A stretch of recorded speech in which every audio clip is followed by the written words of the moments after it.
2025-26 വർഷത്തിലെ തീരോന്നതി പദ്ധതിയിൽ ഉൾപ്പെടുത്തി അറിവ് എന്ന പേരിൽ 50 ബോധവൽക്കരണ പരിപാടികൾ എറണാകുളം ജില്ലയിൽ സംഘടിപ്പിക്കുന്നതിന്റെ ഭാഗമായി ഞാറക്കൽ മത്സ്യഭവന്റെ ആഭിമുഖ്യത്തിൽ ഞാറക്കൽ പഞ്ചായത്തിലെ മത്സ്യത്തൊഴിലാളികൾക്കുള്ള ബോധവൽക്കരണ പരിപാടി സംഘടിപ്പിച്ചു. ഞാറക്കൽ പഞ്ചായത്ത് ഹാളിൽ വെച്ച് നടന്ന പരിപാടി കെ.എൻ. ഉണ്ണികൃഷ്ണൻ MLA ഉദ്ഘാടനം ചെയ്തു. പിന്നെ മത്സ്യമേഖലയിൽ നമ്മൾ നേരിടുന്ന ഒരു പ്രധാനപ്പെട്ട പ്രശ്നം, പ്രത്യേകിച്ച് പൊക്കാളിപ്പാടങ്ങളുമായി ബന്ധപ്പെട്ട മേഖലകൾ നമുക്കറിയാം. വനാമി ചെമ്മീൻ്റെ ഉൽപ്പാദനവുമായി ബന്ധപ്പെട്ടാണ്. നമ്മുടെ കേരളത്തിൽ വനാമി ചെമ്മീൻ്റെ ഉൽപ്പാദനം അല്ലെങ്കിൽ വരവ് ഇപ്പോൾ കുറഞ്ഞിരിക്കുന്നു എന്നുള്ളൊരു യാഥാർത്ഥ്യം നമ്മളെല്ലാവരും മനസ്സിലാക്കുന്നുണ്ട്.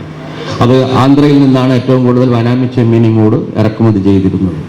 നമ്മുടെ 10 ലക്ഷത്തോളം വരുന്ന ആളുകൾ കേരളത്തിൽ അതുമായി ബന്ധപ്പെട്ടൊക്കെ തന്നെ ജീവിക്കുന്നുണ്ട്. അതിൽ ഏറ്റവും കൂടുതൽ ഒരു 10,000-ലധികം വരുന്ന ആളുകൾ നമ്മുടെ പീലിംഗ് ഷെഡിലുണ്ട്. വൈപ്പിൻകരയിലെ പീലിംഗ് ഷെഡുകളിലായി തൊഴിലെടുക്കുന്ന സഹോദരിമാരുണ്ട്. അപ്പോൾ പീലിംഗ് ഷെഡിൽ കിള്ളാൻ ചെമ്മീനില്ല, അപ്പോൾ അവരുടെ വരുമാനം കുറഞ്ഞു. അതുപോലെ കയറ്റുമതി ഉന്മുഖമായിട്ടുള്ള ബിസിനസ്സിനെയും അത് ബാധിച്ചു.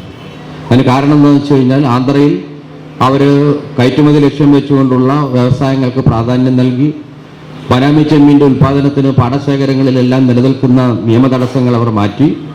അവർ ആ മേഖലയിൽ കൂടുതൽ ശ്രദ്ധിക്കാനും അതുപോലെ വനാമി ചെമ്മീൻ്റെ മൂല്യവർദ്ധിത ഉൽപ്പന്നങ്ങൾ വർദ്ധിപ്പിക്കാനുള്ള നടപടികളിലേക്കെല്ലാം അവർ നീങ്ങിയതോടുകൂടി കേരളത്തിലേക്കുള്ള വനാമി ചെമ്മീൻ്റെ ഉൽപ്പാദനം കുറഞ്ഞു. ഈ പ്രതിസന്ധി പരിഹരിക്കുന്നതിന് വേണ്ടിയാണ്. മാത്രമല്ല, ലോകത്ത് വരുന്നൊരു പുതിയ മാറ്റം, മാംസാഹാരത്തോടുള്ള വിരക്തി എന്ന് പറയാൻ കഴിയില്ല. പല കാരണങ്ങളാൽ മാംസാഹാരം വിട്ട് നമ്മുടെ മത്സ്യവും ഇതുപോലെ വനാമി ചെമ്മീൻ ഉൾപ്പെടെയുള്ള വിഭവങ്ങളിലേക്ക് കേന്ദ്രീകരിക്കുന്ന പ്രത്യേകത ലോകത്താകെ വളർന്നു വരുന്നുണ്ട്.